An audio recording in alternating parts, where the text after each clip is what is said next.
복음의 감격을 회복하라. 네, 복음의 감격을 회복하라 라는 제목으로 함께 은혜를 나누기를 원합니다. 오늘은 제가 그 이야기 하나를 해드리고서 설교를 하려고 합니다. 소작농에 대한 이야기인데요. 제가 어릴 때만 해도 내가 사는 시골에 소작농사를 짓는 사람들이 많았습니다. 가난해서 부자의 논을 대신 농사를 지어주는 사람을 소작농이라고 하는데, 우리 할머니도 일본 사람이 주인인 땅에 소작농으로서 땅을 소작하는 사람이었습니다. 그렇게 소작농을 하다가 해방이 나고 그들이 고국으로 돌아가면서 그 땅을 이제 저희 할머니가 주인이 되어서 이렇게 농사를 짓다가 나중에 그 값을 다 치르고 진짜 이제 명예까지 주인이 되어져가는 그런 일들이 있었습니다. 그래서 오늘은 그 소작농에 대해서 이야기를 쭉 하고 말씀을 나누겠습니다. 어느 시골 마을에 봉필이라고 하는 소작농의 전문가가 있었습니다. 그는 남의 땅에 농사를 잘 지어서 많은 수확을 거두고 그 땅을 빌려준 주인에게 다른 사람보다 몇 배를 더 주곤 했답니다. 그러다 보니까 그 자연스럽게 그 마을에 소문이 난 거죠. 그래서 그 이듬해가 되어지면 많은 사람들이 그에게 농사를 맡기려고 하는 일들이 일어나게 된 겁니다. 그래서 이듬해 봄에 봉필이는 그 마을의 최고의 갑부인 김대감에게 그 밭을 소작을 얻어서 농사를 짓기 위해서 밭을 갈고 있는데 쟁기에 뭔가 철커덕하고 걸리는 겁니다. 당시에 경운기도 아니고 소로서 농사를 짓는 때라, 그래서 이랴이랴 등을 후려쳐봐도 도무지 이 쟁기가 앞으로 나가지 않은 겁니다. 그래서 큰 돌이나 박혀있는가 보다라고 생각을 하고 쟁기를 제쳐놓고 삽으로 밭을 파기 시작합니다. 그런데 웬일입니까? 녹슨 구리 개짝이 하나가 덜커덕 보이는 겁니다. 얼마나 오래되어졌는지 자물쇠가 다 녹이 슬어가지고 곧 허물어져 버릴 정도로 녹이 나 있었는 오랜 세월을 이야기한 것입니다. 그래서 삽으로 그 자물쇠를 깨트리고 열어보니까 심장이 멎을 것 같은 그런 일들이 벌어진 겁니다. 그 안에 보니까 수많은 보석들로 가득 차 있었고 그 상자는 한 개뿐이 아니었다라는 겁니다. 순간 봉필이는 정신이 아찔했습니다. 꿈을 꾸고 있는 듯 자신의 신체 일부를 꼬집어 봅니다. 여전히 꿈이 아니라는 것을, 현실이라는 것을 알게 되죠. 그때부터 가슴이 두근두근하고 벌렁벌렁 뛰기 시작합니다. 주위를 돌아보니 다행히 아무도 보는 사람이 없습니다. 그래서 봉필이는 얼른 그곳을 흙으로 덮어버렸습니다. 그리고 집으로 돌아와 헐레벌떡 뛰어 들어와서 냉수를 벌컥벌컥 이렇게 한 바가지 마셨습니다. 점심을 먹는 것도 잊어버리고 오후에는 밭으로 나가지도 않습니다. 그러면서 한숨만 푹푹 내쉬고 있습니다. 너무나 고민이 되었기에, 그리고 저녁 시간이 됐는데 저녁 먹을 기운도 없습니다. 잠도 오지 않습니다. 밤새 뒤척입니다. 이런 모든 모습을 보았던 아내가 뭔가 단단히 잘못되었다는 사실을 알면서 그 봉필이에게 묻습니다. 여보, 어디 아프세요? 뭔 일이 있기에 일도 나가지도 않고 밥도 먹지도 않고 잠도 자지 않고 그렇게 한숨만 쉬고 있대요 라고 이야기를 합니다. 하지만 봉필이는 아무 일이 없다고 말하고는 연신내 물만 마시는 겁니다. 그러면서 계속해서 한숨만 내쉽니다. 여러분, 봉필이는 그런 이유가 있었죠. 그럴 만한 이유가 있는 겁니다. 그 이야기를 오늘 본문에서 하고 있는데, 예수님 시대에 이스라엘은요, 돈이나 귀한 물건들을 땅에 묻어두는 습관이 있었습니다. 왜냐하면 당시에는 은행이나 그걸 관리를 맡아주는 어떤 특별한 곳이 없었기 때문에. 그래서 귀한 것일수록 땅에 묻어놓고 꺼내서 값을 치르기도 하고 다시금 쓰고 남으면 땅에 묻어놓는, 다시 보관하는 그런 습관이 있었던 겁니다. 그런데 여러분, 땅에 묻어놓은 보석 같은 경우는 많은 사람이 알면 되겠습니까? 안 되겠습니까? 안 되죠. 그래서 꼭 본인 한 사람밖에 모르는 겁니다. 부인도 자식도 모르고 대부분 혼자만 비밀로 간직하다가 죽게 되었을 때 유언으로 어느 밭에 어느 곳에 가보면 돈개짝이나 보석개짝이 묻어있으니 그걸 빼가지고 남은 생에 써라 라고 유언으로 남기곤 했습니다. 그런데 여러분, 그렇게 사람이 정해진 시간에 죽음의 때를 알고 이야기하면 얼마나 좋을까요? 불의의 사고로 죽었을 경우는 어떻겠습니까? 아무도 모르는 겁니다. 그 밭에 숨겨져 있는지 아니면 없는 빈손인지 아무도 모르는 것이죠. 그렇게 되면 몇백 년이 걸려 묻어진 채 어느 누구가 밭에 쟁기를 갈다가 발견되기도 하는 그런 그 시대의 상황이었습니다. 그러다가 발견되는 날 그것을 발견하는 자는 그 발견한 자의 것이 되는 것이죠. 그러니 발견한 사람은 그야말로 노다지를 캐는 셈이고 일명 대박 맞은 상황인 것입니다. 그렇게 봉필이가 대박을 맞은 것입니다. 그런데 여러분, 당시 풍속으로는요, 자기 땅에 자기가 발견하면 100% 자기 것이지만 남의 땅에서 발견하게 되면 땅 주인과 50대 50으로 나누어야 하는 법이 있었습니다. 만일 땅 주인에게 구하지 않고 독차지하려고 수를 쓰다가 발각되면 그 동네에서 쫓겨나는 것은 물론이지만 가는 곳마다 저주를 받을 놈이라고 하는 비난을 받고 이렇게 그 핍박을 받는 낙인이 찍혀지는 인생이 되고 마는 것입니다.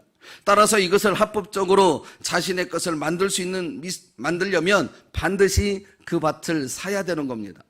그러한 의미에서 오늘 주님이 저와 여러분에게 말씀하죠. 한번 본문 다시 한번 읽어봐요. 본문 시작. 천국은 마치 밭에 감추인 보화와 같으니 사람이 이를 발견한 후 숨겨두고 기뻐하며 돌아가서 자기의 소유를 다 팔아 그 밭을 사느니라. 아멘. 소장농이었던 봉필이도 이 사실을 알고 있습니다.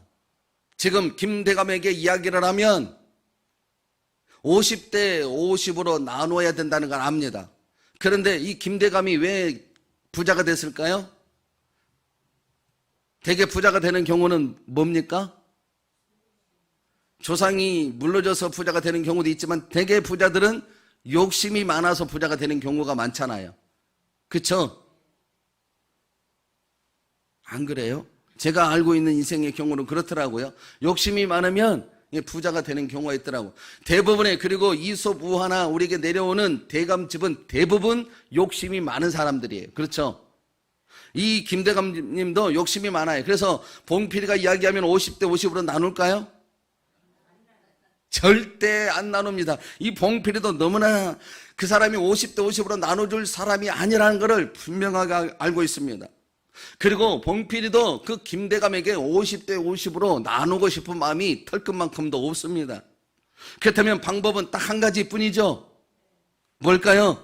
그 밭을 통째로 사는 수밖에 없는 겁니다.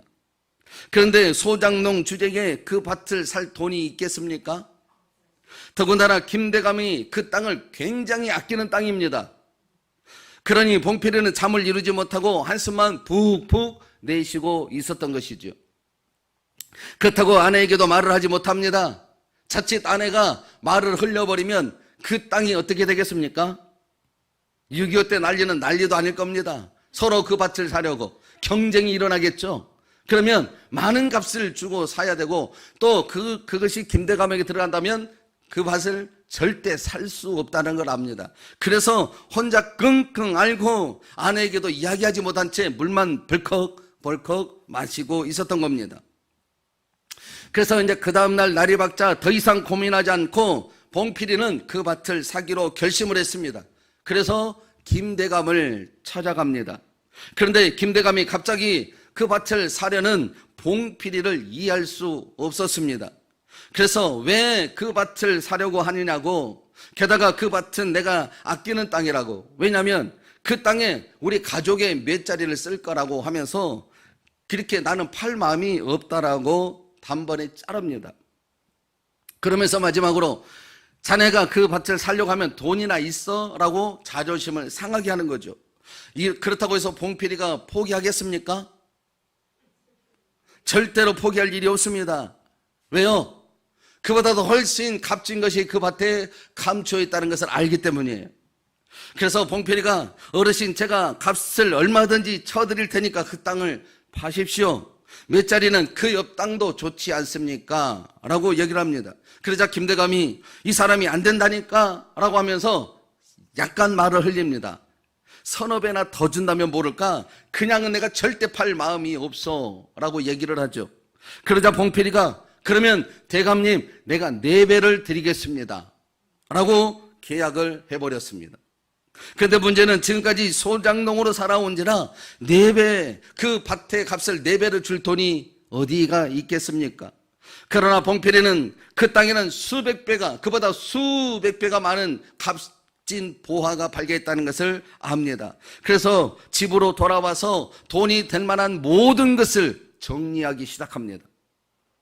요즘 말로 말하면 만기 안 된 보험을 해약하고 전세금을 정리하고 결혼반지, 폐물, TV, 컴퓨터, 자동차 등등 돈이 될 만한 것은 전부 다 내다 파는 것입니다. 마누라하고 자식만 두고 다 팔았습니다. 하지만 이 어른이 요구하는 돈의 절반밖에 모이지 않습니다. 그래서 이제는 모자란 돈을 채우기 위하여 일수돈까지 빌려가지고 모든 김대감에게 갚아야 될 그 돈을 마련한 겁니다. 이런 모습을 아내가 보고 소문이 나서 그 봉필이가 돈을 구한다라는 것을 알게 됩니다. 그래서 주변 사람들이 이제는 더 난립니다. 아내부터 이 사람이 미쳐도 단단히 미쳤다라고 하면서 집안 어른 중에 한 사람을 모시고 와서 그를 만류시키기를 시작합니다. 설득을 시켜갑니다. 도대체 왜 그러는지 자초지종을 캐려고 하고 이렇게 한 이유가 뭔지를 알려고 합니다. 하지만 봉필이는 그런 소리에 눈 하나 깜짝하지 않습니다. 아니 오히려 그럴수록 속으로는 빙그레 미소를 짓죠. 그러면서 속으로 당신들이 지금 내 심정을 몰라. 당신들이 내 마음을 알 리가 없어 라고 하면서 빙그레 웃는 겁니다. 그렇습니다. 누가 봉필이의 마음을 이해하겠습니까? 바가지를 긁는 아내가 알겠습니까? 조잘거리는 자식이 알겠습니까? 친척, 친구, 동네 사람 그 누구도 봉필이의 속마음을 알 수가 없는 것입니다. 마침내 봉필이는 김대감에게 약속한 돈을 만들어가지고 김대감 집에 찾아갑니다. 그리고 땅 문서를 손에 쥐고 집으로 돌아왔습니다. 여러분, 돌아오는 그 발걸음이 얼마나 기뻤을까요? 얼마나 감격했겠습니까? 봉필이는 바로 집으로 들어가지 아니하고 어디로 갈까요? 밭으로 갑니다. 그리고 자신이 표시해둔 그곳에 괴짝을 꺼냅니다. 꺼내다 보니까 무려 7개나 됩니다. 그것을 수레에 싣고 일부러 괴짝 뚜껑을 활짝 열어놓고 동네 한가운데로 니아카를 끌고 지나갑니다. 그러자 장렬하는 태양빛에 반사되었던 보석이 눈이 부시도록 반짝거리기 시작합니다. 이 모습을 온 동네 사람들이 다 보죠. 그리고 감탄합니다. 오메, 봉필이 노다지 캐버렸네. 이제 보니 미친 게 아니었어. 봉필이 인생이 바뀌어버렸네. 대박 나버렸네. 라고 부러워하였답니다. 오늘 이 본문의 말씀을 이야기식으로 제가 각색해 보았습니다. 여러분은 어떻습니까? 봉필이가 부럽습니까? 오늘 예수님은 그 당시 히브리 문화를 통해서 천국의 중요한 사안들을 예수 그리스도의 복음의 중요성을 우리에게 실감나게 말씀하고 있습니다. 여기에서 말하는 밭은 세상이고요. 그리고 그 밭이 믿는 자들에게는 아무 공로 없이 주어졌던 믿음의 길입니다. 밭은 세상입니다. 세상 가운데 우리가 살아가는 일상생활 가운데 주어진 것이죠. 그리고 그 세상은 그 세상을 우리 믿는 자들에게 비유한다면 그 밭은 아무 공로 없이 믿음으로 주어지는 밭입니다. 믿음의 길입니다. 그리고 그 밭에 감추어진 보화는 바로 예수 그리스도입니다. 그래서 본문에서는 천국으로 설명합니다. 그리고 저와 여러분은 봉필입니다. 봉필이. 이 봉필이에게 보화가 그처럼 소중했던 것처럼 우리에게 예수 그리스도는 너무나 소중한 존재라는 사실을 오늘 본문에서 분명하게 설명하고 있습니다. 우리의 죄와 죽음의 문제를 해결해 주시고 영원한 생명을 주셨고 영원한 천국을 소유하게 해 주셨습니다. 그 사실을 안다면 봉필이처럼 믿음으로 반응하여 그 기쁨을 누리는 자가 되어야 한다는 것이죠.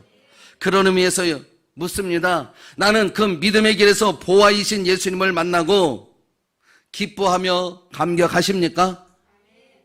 한번 봐보세요. 감격하고 있습니까? 찬양할 때 모습을 보니까 거의 반 죽음이더라고요. 감격의 희락이 아니라 마지못해 해야만 하는, 무거운 짐을 지고 해야만 하는 그런 경우. 여러분, 봉필이는 괴짝 7개 뿐입니다. 그 괴짝 7개로다가 우리 그 봉필이의 생명을 살 수도 없습니다. 그렇죠? 근데 우리는 더 귀한 것을 얻었습니다. 근데 여러분의 얼굴은 어떻습니까? 어때요? 보시니까? 우중충합니까? 화납니까? 이 물음에 어떻게 우리가 대답을 해야 할까요? 주 예수보다 더 귀한 것은 없네. 이 세상 부귀와 바꿀 수 없네. 영축은 내 대신 돌아가신 그 놀라운 사랑 잊지 못해. 세상 즐거움 다 버리고 세상 자랑 다 버렸네. 주 예수보다도 귀한 것은 없네. 예수 밖에는 없네.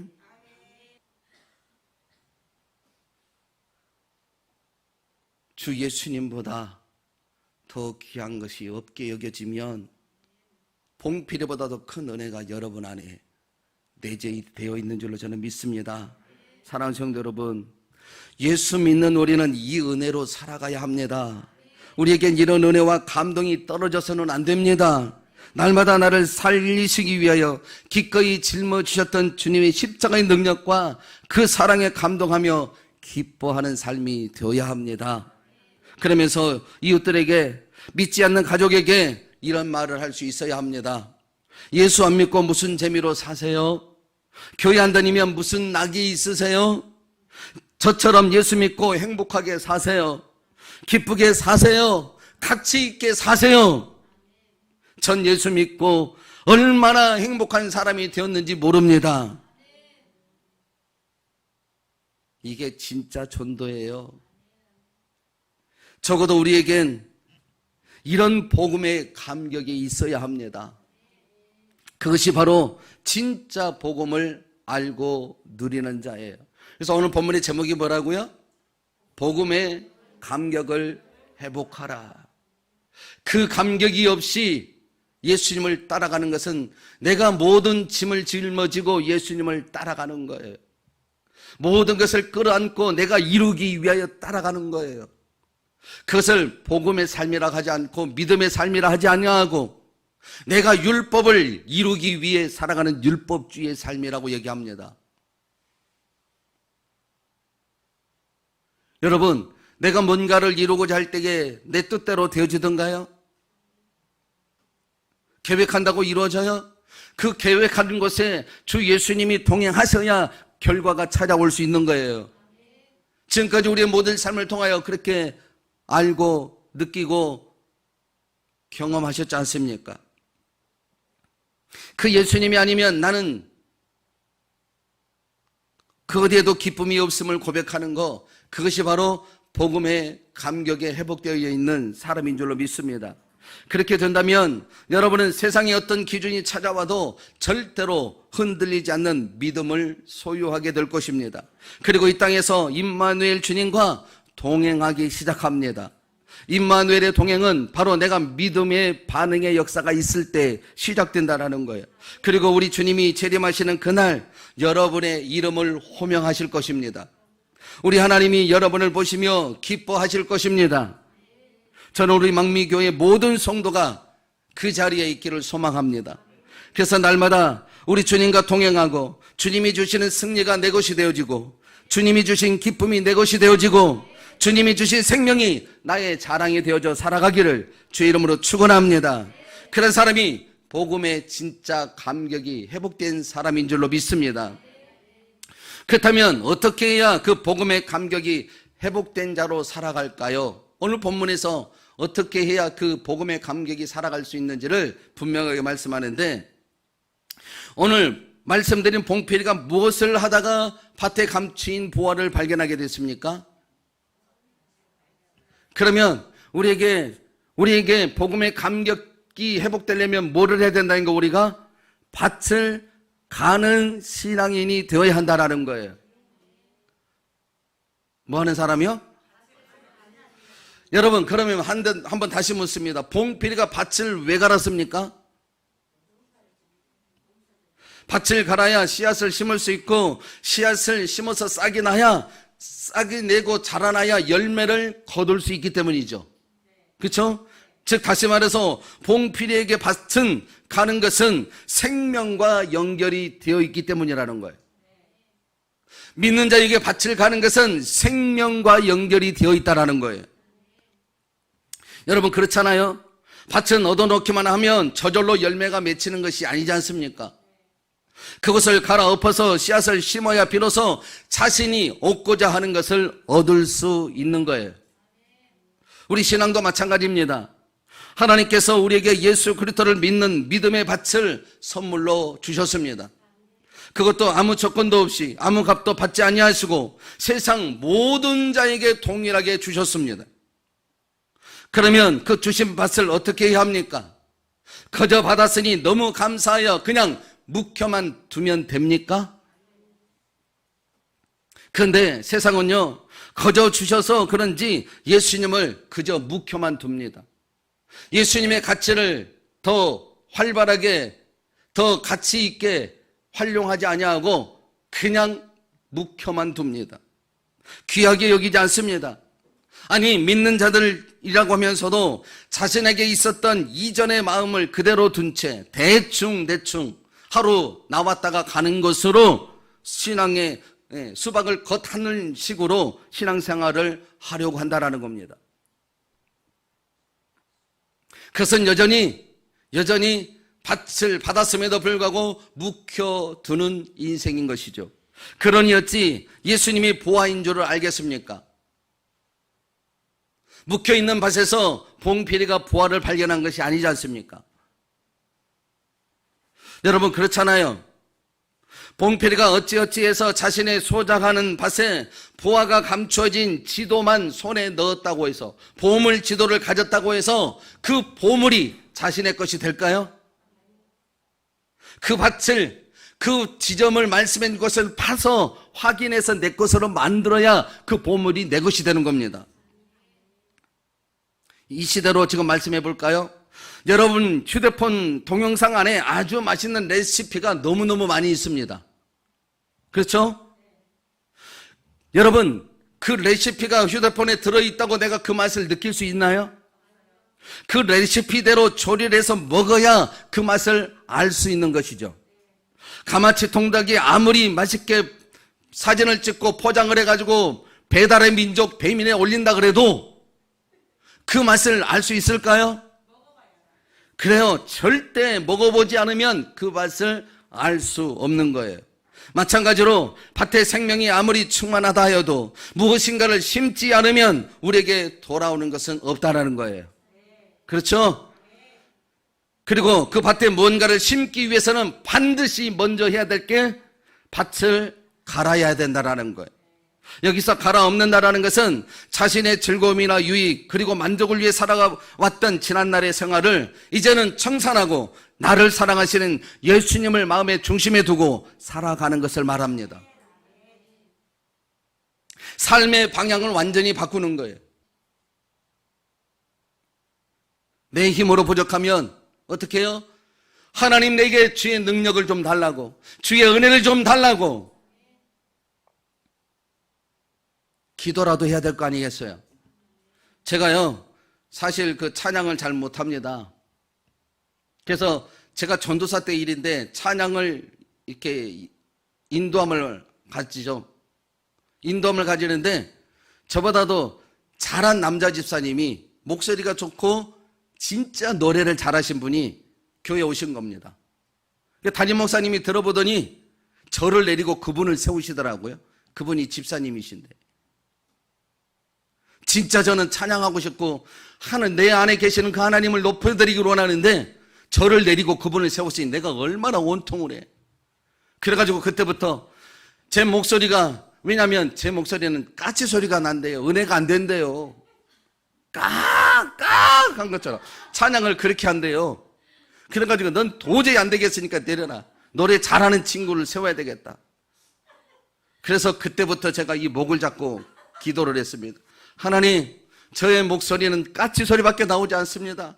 하나님의 은혜를 전할 통로가 절대 못 됩니다. 이 목소리를 성령의 음성으로 바꿔주세요. 그것이 불가능하다면 듣는 이들의 기도 바꿔주세요. 은혜롭게 들려지도록 바꿔주세요. 그렇게 3년을 기도했습니다. 이 목을 붙들고.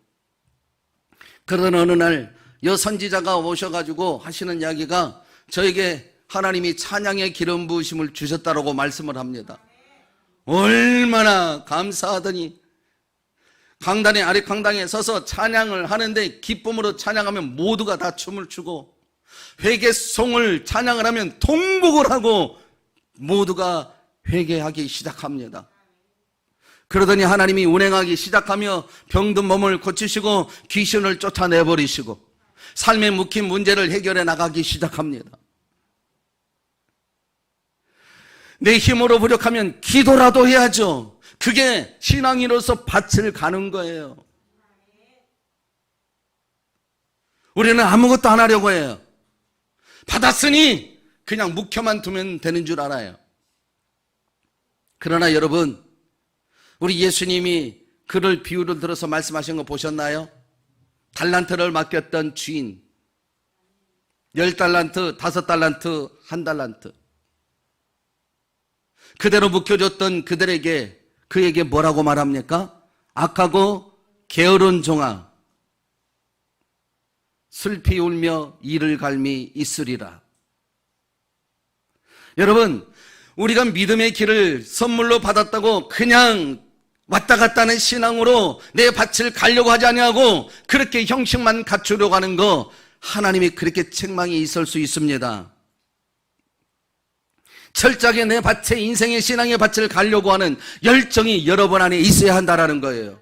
그 열정 가운데 주의 은혜를 부으고 주의 자비를 부으셔서 여러분을 송두리째 성령의 사람으로 바꿔가시는 겁니다.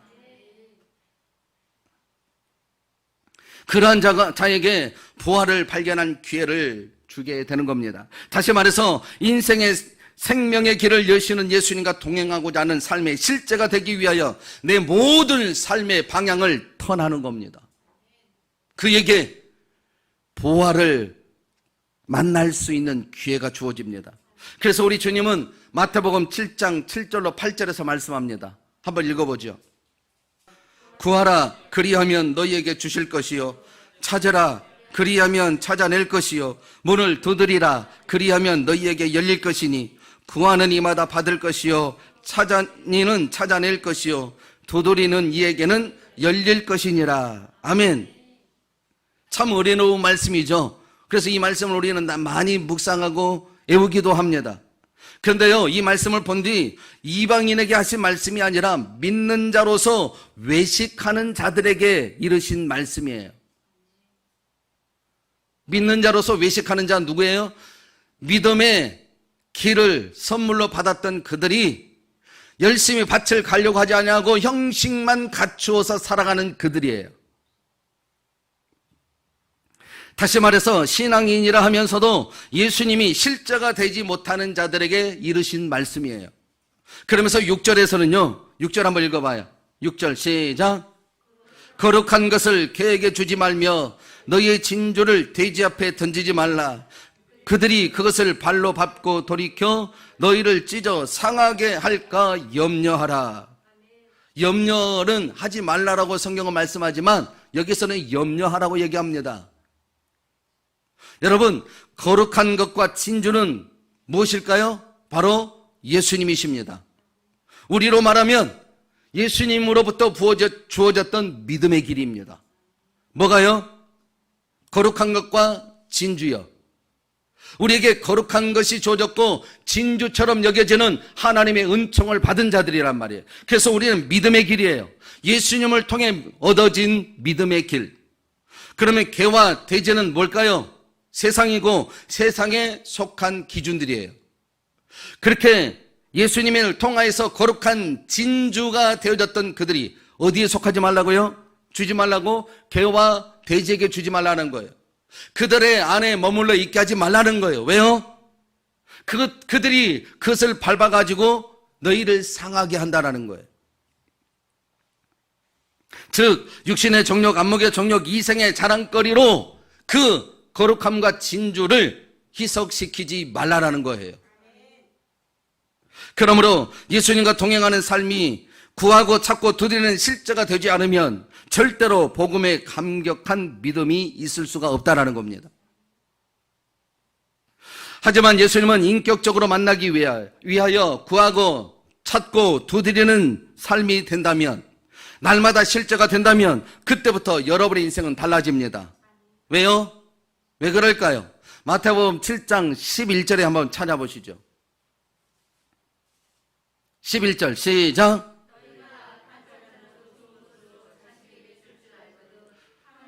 하늘에 계신 너희 아버지께서 구하는 자에게 좋은 것으로 주시지 않겠느냐. 누구에게 좋은 것을 주신다고요? 구하는 자에게. 다시 말해서 신앙의 믿음의 밭을 받은 자가 열심히 그 밭을 가는 자에게 좋은 것을 선물로 주지 않겠느냐. 이 좋은 것은 누가복음 11장 13절에서는 성령으로 말씀합니다. 성령님이 내 가운데 오셔서 내 삶의 중심이 되어지도록 그 성령님을 선물로 보내주시겠다라는 거예요. 할렐루야. 성령의 충만함이 임하게 되면 우리는 하나님과 동행할 수 있는 영광이 주어지게 되는 것입니다. 그렇습니다. 우리의 완악한 마음의 밭을 성령님의 힘입어 구하고 찾고 두드리며 갈아엎을 때에, 예수님과 함께 하시고자 하는 씨앗을 심어갈 때에 비로소 예수님의 참 생명의 가치를 얻게 된다라는 겁니다. 그렇게 될 때에 여러분의 믿음의 밭의 보화가 진짜 복음이 됩니다. 그리하면 누구든지 그 예수님의 보배가 되었음을 알 수 있습니다. 그리하면 삶의 태도는 바뀌어집니다. 어떻게 해요? 복음에 감격하여 살아가는 존재가 되는 겁니다. 다시 말해서 그 보화를 소유하고 보화 때문에 언제나 기쁨이 넘치기 시작합니다. 감동과 행복과 자유와 감사가 넘치기 시작합니다. 그래서 주님과 교회를 마음을 다하여 목숨을 다하여 사랑하는 그 말씀을 지키기 시작하는 겁니다. 여러분, 신앙인에게 있어서 밭을 가는 것은 이와 같이 믿음의 삶의 생명과 같은 겁니다. 밭을 갈아도 대충 가려고 합니다. 그런데 오늘 본문에서는 깊이 갈았다고 분명히 말씀합니다. 대충 것만 하지 않고 깊이 있게 예수님 안에 예수님과 동행하기 위하여 신앙의 삶이 되어진 자들에게 보화를 만나는 기적이 준비되어져 있다는 거예요. 우리는 보화만 오기를 원합니다. 그렇죠? 그러면서 대충 하려고 합니다. 예배도 대충 드리고 앉아있다 가면 되는 줄 압니다. 동일하게 하나님의 말씀을 받기를 원하고 그 말씀이 내 삶의 중심이 되기를 원하여 내 말씀으로 변화된 인생이 되기를 원하여 이 자리에 찾아오셨다면 여러분은 태도부터가 바뀔 것입니다. 그의 눈은 졸음의 눈이 아닙니다. 반짝반짝 빛이 납니다. 저는 그 눈빛을 우리 영심에서 자주 봅니다. 가만히 있을 때는 기시름칠이 해가지고 졸아요. 근데 먹을 것만 딱 가지고 나오면 눈알이 바짝바짝바짝 빛이 납니다. 어떻게 하면 저것을 내가 먹을 수 있을까? 연구합니다. 그러니까 내 모든 행동에 그 눈동자가 따라다닙니다. 뭐 하는 거예요? 좋을 여가가 어디 있어요? 지금 당장 그 좋은 것이 내가 먹을 기회가 생겼는데, 여기 오늘 예배드리러 오셔서 그 말씀이 내게 생명이 될 기회가 주어졌는데 좋을 여가가 어디 있냐고요? 그죠? 마음이 바뀌자 엄청나게 좋은 성령의 은혜를 이 자리에서도 내가 채워갈 수 있다라는 거예요. 우리는 그 마음을 가려고 하지 않아요. 그 마음을 갈아엎으려고 하지 않아요. 그리고 좋은 열매만 있기를 원해요. 어떤 열매요? 봉피리처럼 보석만 만나기를 원해요.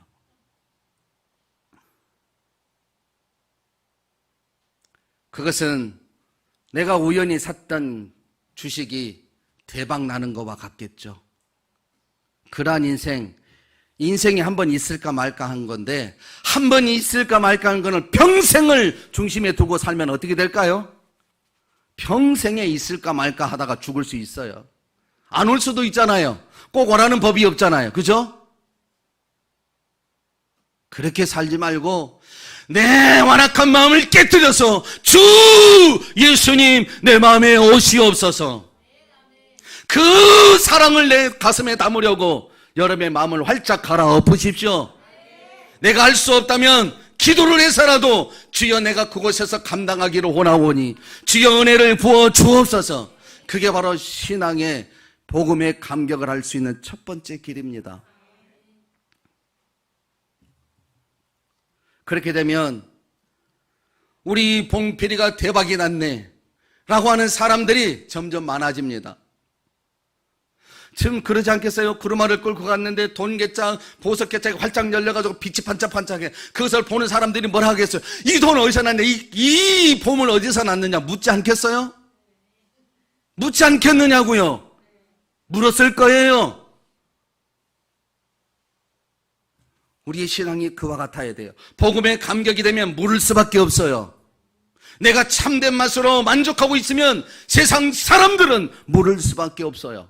그래서 여러분이 그 복음의 증인이 되어야 합니다. 복음의 감격을 회복해야 될 이유, 내가 복음의 증인이 되어야 하니까. 할렐루야! 그런 인생이 여러분의 삶 가운데 되기를 주의 이름으로 축원합니다.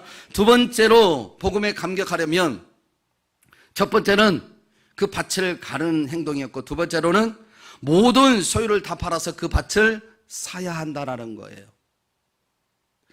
여러분, 부활을 발견하고 나서 바로 파서 가지고 가면 되지 않습니다. 왜요? 발견하자마자 파버리면 어떻게 될까요? 그게 지금 누구 땅에 있는 거예요? 남의 땅에 있는 거예요. 그렇죠? 남의 땅에 있는 거를 가지고 가면 뭘까요? 도둑이죠. 내 것이 아니기 때문에 바로 파가지고 가면 안 되는 거예요. 오늘 주님은 우리에게 그렇게 선포합니다. 두고 돌아가 내가 가진 모든 것을 다 팔아서 그 밭을 사야 된다고 말씀합니다. 이 말씀은 예수님이 정말 부활인 줄 알면 온전히 내 것으로 소유하기 위해서 나를 포기하라는 것입니다. 나를 희생하라는 것입니다. 그렇지 않으면 그것이 내 것이 될 수가 없다라는 겁니다. 내 것이 되지 않으니 가짜를 진짜로 여기며 살려고 합니다. 아니, 가짜인 세상의 기준들이 유혹해 올 때에 즉시로 진짜인 복음의 보화를 버려버리고 세상의 즐거움이 중심이 되어 살아가게 된다라는 것입니다. 그리고 그러한 삶으로 아무리 하나님을 사랑한다고 고백할지라도 그것은 위선에 불과한 것입니다. 사랑하는 성도 여러분, 여러분의 마음에 복음의 가치가 분명하게 자리하지 않고서는 그 믿음의 생활을 해 나갈 수가 없습니다. 특히 예수님과 동행하는 삶은 꿈도 꿀 수 없습니다. 일어나서 나와 함께 가자, 사랑하는 자여 일어나라 라고 하심에도 불구하고 우리는 그 예수님의 음성을 들을 수가 없습니다. 왜요? 가짜에만 집중하고 있으니까요. 진짜인 복음에 집중하지 아니하고 진짜인 예수님에게 삶의 중심이 되어 있지 아니하니 그 음성을 들을 수가 없는 거예요. 그리고 그 음성이 얼마나 복되고 얼마나 나를 위하고 있는지를 모르는 겁니다. 사랑하는 자여, 일어나서 함께 가자. 나의 사랑, 나의 어여쁜 자야, 일어나 함께 가자 라고 하셨잖아요. 그 다음에 말씀이 겨울도 지나고 비도 그쳤으니 라고 말씀합니다. 그죠? 아가 2장에 보면 비가 그쳤단 말이, 난 대수롭게 생각했어. 우리 인생의 고난 이런 걸 생각했어요. 그런데요, 하나님이 저희 가정에 옥상에 공사를 해주셔가지고 비 새던 것을 막아줬어요. 그래가지고 그렇게 싫어하는 곰팡이 냄새를 말끔히 씻어줬어요. 그런데 우리 교회도요, 지난번에 공사하고 나서도 계속 물이 샜거든요. 근데 지난번 큰 비가 왔을 때 물이 어떻다고 그랬어요? 평상시에 10분의 1밖에 안 나왔다고 그랬잖아요. 오늘 방금 전에 우리 예배하기 전에 안수 집사님 가서 확인했습니다. 그 통이 말라버렸습니다. 나는 이렇게 세상, 이렇게 갖다 합리화를 시키는 것 같아서, 내가 힘들어하는 요소를 하나님이 막아버리신 거예요. 이것 때문에 내가 얼마나 긴장을 하고 물이 새는지 얼마나 내가 제가요, 비가 오면 잠을 못 잡니다. 비가 새가지고 카페트 젖으면 안 되잖아요. 그죠? 냄새 나면 안 되잖아요. 하나님의 거룩한 성전이 항상 뽀송뽀송해야 되는 이 성전이, 그래서는 안 되잖아요. 근데 그 긴장한 거를 하나님이 일어나서 나와 함께 가자고 하시면서 비도 그쳤고 겨울도 지났기 때문에, 네가 걱정하는 모든 문제, 시름이 다 떠났기 때문에 나와 아름다운 이 동산에 가자라고 말씀하시는 것 같습니다. 저는 감격이 될 수밖에 없어요. 그 복음의 감격으로 오늘 이 자리에 섰습니다. 사랑하는 성도 여러분, 그 하나님이 나의 신앙의 중심이 되지 않냐고 어찌 그 감격을 누릴 수 있고, 그 하나님의 베푸는 손길이 어찌 감사의 조건으로 찾아올 수 있겠습니까? 우리는 감사를 찾습니다. 어디에서요? 조건에서요. 그러나 우리 주님은 조건에서 감사를 주지 않습니다. 우리의 행위를 보고 우리의 옳음을 보고 감사를 보여주시기 위하여 우리를 죽음에서 건져내셨다면 여기 앉아있을 사람 한 사람도 없습니다. 값없이 하나님의 사랑이 아니고는 감사의 삶을 살 수 없는 우리이기에 무조건적인 은혜로 부어오셔서 그 감사의 자리로 초청하신 겁니다. 할렐루야. 우리는 그럼에도 불구하고 그 복음의 감격이 없습니다. 형식의 신앙에 젖어있는 그런 삶으로만 왔다 갔다 가서 마당만 밟고 오는 그런 신앙으로 끝내버립니다. 그러면서도 나는 하나님을 사랑한다라고 고백을 합니다. 가짜가 진짜가 돼버린 경우이죠. 사랑하는 성도 여러분, 오늘 우리에게 보내신 성령을 따라 우리가 살지 아니하면 결코 예수님의 사랑을 알 수도 없을 뿐만 아니라 하나님의 말씀 자체가 믿어지지 않습니다. 하나님의 말씀으로 세상을 창조하셨다고 하잖아요. 그게 믿어지십니까? 단순히 성경이라니까 여러분들이 믿어주는 거 아닙니까? 믿어주는 거 아니에요? 그러면 예수님이 하신 말씀이 내 삶 속에 뭐가 돼야 돼요? 진리가 돼야 돼요. 흔들림이 없어야 돼요. 그런데 여러분 삶을 보십시오. 얼마나 많이 흔들리고 얼마나 많이 말씀에서 벗어나 살고 있는지. 그게 믿는 겁니까? 믿어주는 겁니까? 그렇죠? 여러분이 정말 그분이 예수님이고 여러분의 삶에 진짜 행복이 준다면 여기 앉아서 졸 시간 없습니다. 그렇지 않겠어요? 진짜 그분을 내가 안다면. 오병이어의 기적에 무엇을 말씀합니까? 먹고 배부른 까닭에 너희들이 나를 찾지 않았느냐 말씀합니다. 그분이 생명의 주인이구나 찾아온 게 아니라 또다시 채워지기 위하여 찾아온 거예요.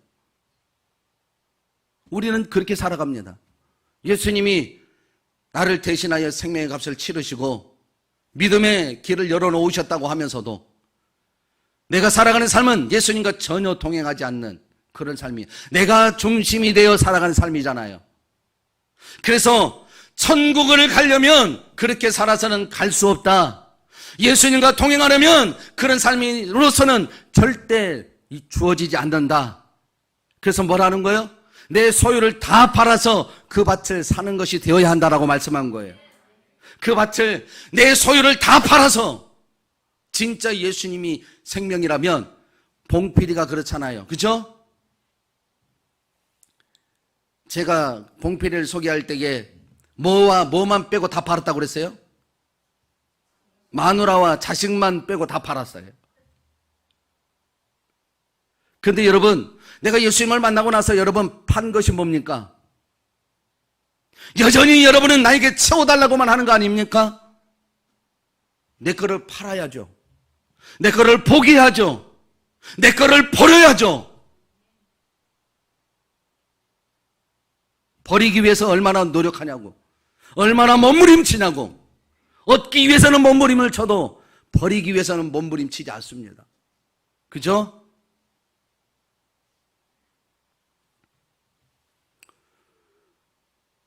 하나님의 말씀이 믿어지지 않고 주 예수님의 삶이 우리에게 믿음의 길을 열어줬는데 그곳에 있지 못하면 우리는 여전히 육체에 매여 육체의 욕심을 이루기 위하여 하나님 앞에 나옵니다.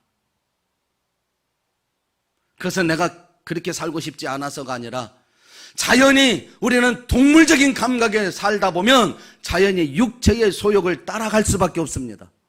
그렇게 창조되어졌습니다. 아니, 창조되어 타락한 인생으로 아담의 후손으로 그렇게 우리가 조상의 유전자를 받아서 그렇게 살 수밖에 없는 존재가 되어졌습니다. 그거를 떨쳐내고 주님이 기뻐하시는 믿음의 삶은, 복음의 감격의 삶은 절대 내 것을 버리지 않으면 주어지지 않는다라는 겁니다. 그래서 사도 바울이 갈라디아서 5장 16절에서 말씀합니다. 한번 읽어볼게요. 내가 이르노니 너희는 성령을 따라 행하라. 그리하면 육체의 욕심을 이루지 아니하리라. 육체의 욕심을 이길 수 있는 길이 어디 있어요? 성령을 따라 행하는 거예요. 왜요? 왜 그렇게 해야 될까요? 에베소서 1장 13절을 봅니다. 그 안에서 너희도 진리의 말씀 곧 너희의 구원의 복음을 듣고 그 안에서 또한 믿어 약속의 성령으로 인치심을 받았으니, 성령의 인치심을 받았다는 것은 우리가 하나님의 성전이 되어졌다는 겁니다. 할렐루야. 그래서 우리는 성령을 따라 행할 때에 육체의 욕심을 이루지 아니하고 복음에 감격하여 회복된 삶을 살 수 있다는 거예요. 그러기 위해서 한 군데 더 찾아봅니다. 에베소서 6장 18절입니다. 모든 기도와 간구를 하되 항상 성령 안에서 기도하고 이를 위하여 깨어 구하기를 항상 힘쓰며 여러 성도를 위하여 구하라. 모든 기도와 간구를 어디서 하라고요? 성령 안에서. 언제? 항상이라고 얘기합니다. 항상 성령 안에서 기도하고 깨어있는 자가 되어야 한다. 신앙인은 깨어있는 자, 나를 버리는 자는 깨어있을 수밖에 없습니다. 이와 같이 성령 안에서 살기 위해 자기의 인생을 터나는 것이 바로 자신의 소유를 팔아 보화가 묻힌 땅을 사는 것과 같습니다. 다시 말해서 성령님과 함께하는 것을 때론 목숨을 거는 것과 같이 여길 때 그 밭을 살 수 있는 기회가 주어진다는 거예요. 그것이 바로 주님을 따르는 제자의 삶입니다. 그런데 성경에 보니까요, 베드로를 비롯한 그 제자들이요, 보화인 줄 알고 배와 그물을 버리고 주님을 따랐다라고 얘기합니다. 너는 나를 따르라 라고 주님이 말씀하셨을 때 그 제자들이, 12제자들이 자기가 하던 모든 것을 버려두고 예수님을 따랐다라고 얘기를 합니다. 그래서 그들에게 제자의 삶이 펼쳐진 겁니다. 바울도 다메섹 도상에서 만난 주님이 보화인 줄 알았기 때문에 모든 것을 버리고 주님의 종이 되었습니다.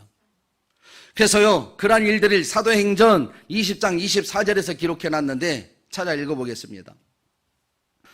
내가 달려갈 길과 주 예수께 받은 사명 곧 하나님의 은행의 복음을 증언하는 일을 마치려 하면은 나의 생명조차 조금도 귀한 것으로 여기지 아니하노라. 생명을 넘어서 목숨을 넘어서 주님의 제자의 삶을 살아오게 되잖아요. 왜요? 바울이 왜 그랬을까요? 복음의 감격이 회복이 되어졌기 때문에 그렇습니다. 또 주기철 목사님, 손양원 목사님과 같은 분들은 자신의 생명을 다하여 맡겨진 일을 충분히 감당했습니다.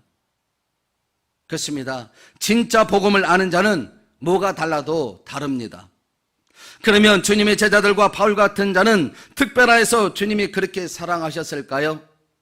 아닙니다. 저와 여러분에게도 동일한 사랑으로 찾아오셨습니다. 다만 우리가 그 사랑의 깊이와 넓이와 높이와 길이를 다 알지 못하기 때문에 그저 형식에 매여 있고 지식적으로만 이해하려고 하며 실제이신 주님의 사랑 안에 머물러 있으려고 하지 않습니다. 그 사랑을 모르기 때문에. 사랑하는 성도 여러분, 우리 주님은 요한복음 6장 35절에서 예수께서 이르시되 나는 생명의 떡이니 내게 오는 자는 결코 줄이지 아니할 터이요 나를 믿는 자는 영원히 목마르지 아니하리라 말씀하셨습니다. 수고하고 무거운 짐진 자들아 다 내게로 오라 내가 너희를 쉬게 하리라 약속하셨습니다. 그러므로 이제부터라도 우리가 주님의 사랑에 감격으로 반응해야 합니다. 그래서 봉필이가 그 땅을 사야만 하는 것처럼 오직 예수님과 사랑의 교제만이 나의 최고의 즐거움이 되어지도록 생활 패턴을 바꿔야 합니다. 그래서 구하고 찾고 두드리는 삶이 되어야 합니다. 그리고 내 앞에 펼쳐진 주님의 제자의 길이라면 나의 목숨조차도 아끼지 아니하고 당당하게 팔아서 주님의 영광을 송축하는 그런 삶이 되어야 합니다. 여러분, 나를 판단하는 것은 희생을 각오하지 않고는 이룰 수 없는 겁니다. 그 시간을 할애해서라도 하나님의 사용하시는 제자의 삶을 걸어가리라 라고 시간을 드린다면 빛과 소금의 칼로 하나님이 감당하시게 하시겠죠. 그 마음이 내 안에 주어져야 합니다.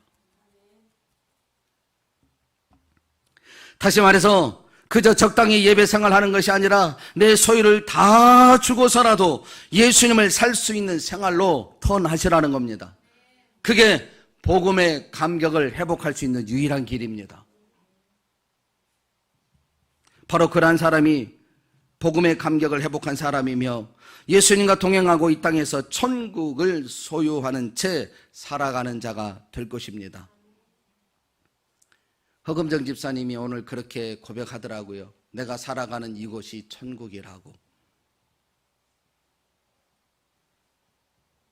마음 깊은 중심에서 그 고백이 있다면 나는 이 땅에 가장 행복한 자요, 가장 넉넉한 자요, 부유한 자요, 결코 그 무엇으로도 부족함이 없는 인생의 참된 맛을 내가 누리고 남에게 전하는 인생이 될 줄로 믿습니다. 우리 모두도 오늘 내가 예수님과 동행하는 인생이 천국 백성인 것을 잊지 않고 그 복음의 가치를 진짜 회복하여서 예수님이 여러분의 참된 기쁨이 되는 삶의 주인공이 되기를 주의 이름으로 축원합니다. 기도하겠습니다.